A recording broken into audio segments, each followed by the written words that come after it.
Since the Second World War, we have witnessed very dramatic situations with millions of people displaced and with dramatic humanitarian needs. The donor community was not organized as it is today, and the result was sometimes help would come late. It was a totally different world. First of all, communication technology were not there, and so every communication was much too slow. That was a period, in fact, where compared to nowadays, you had very few humanitarian actors. We threw the food at a problem, we threw some doctors at a hospital, but we did not have the holistic view.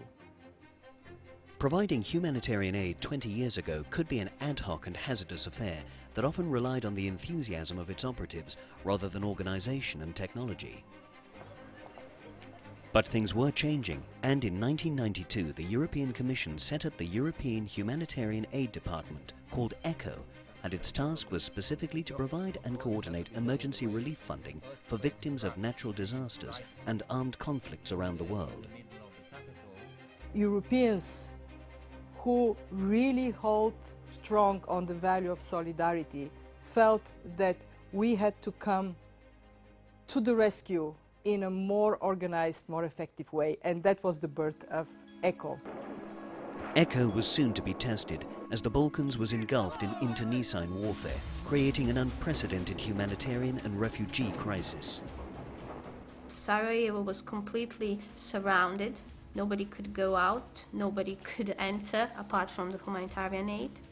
So we didn't have nothing to eat, absolutely nothing. There was a period when people started to eat grass.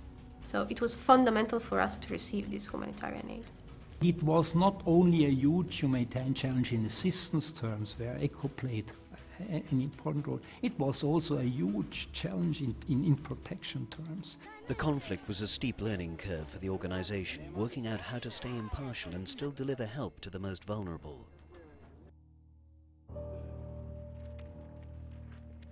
This ability to be neutral was severely tested in many places, but no more so than when 1 million refugees from Rwanda, many of which were implicated in the genocide, fled to camps in the surrounding countries. There was always the effects on the young children who were, you know, they're too young to have any sort of political ideas or agendas or anything like that. They're totally innocent victims of what the adults did. But the forces of Mother Nature herself can cause as much suffering as man's violence upon man. From earthquakes to tsunamis, the challenges are varied. For ECHO and its partners, speed of reaction is what saves lives. When Haiti was hit by the earthquake in 2010, Petit Frère found his daughter injured in the rubble. Luckily for him, one of ECHO's partners, Médecins Sans Frontières, was on the scene. Le docteur Pézuzi a signé pour que l'enfant doit aller chez les Antilles à Martinique pour que mon enfant apprenne plus de soins pour lui. This kind of swift support often means the difference between life and death, and the Commission in 2001 introduced arrangements that could give rapid access to up to €3 million within 72 hours.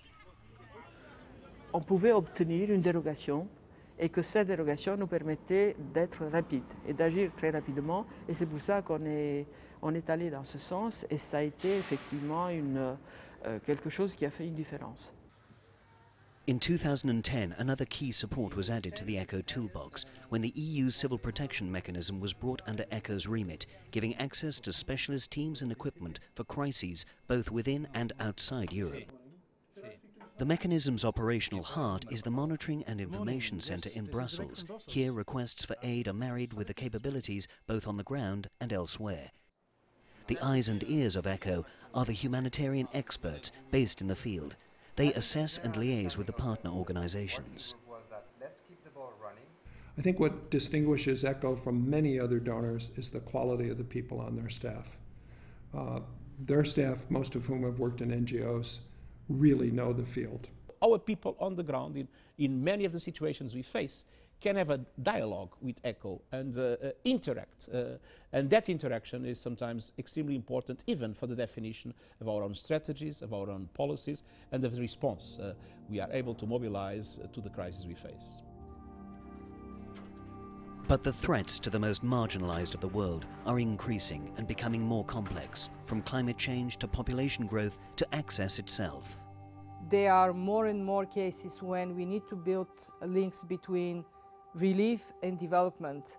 And this is where we find ourselves actually not being so good today, and we require much more effort from both the humanitarians and the development community to be effective for the challenges of tomorrow.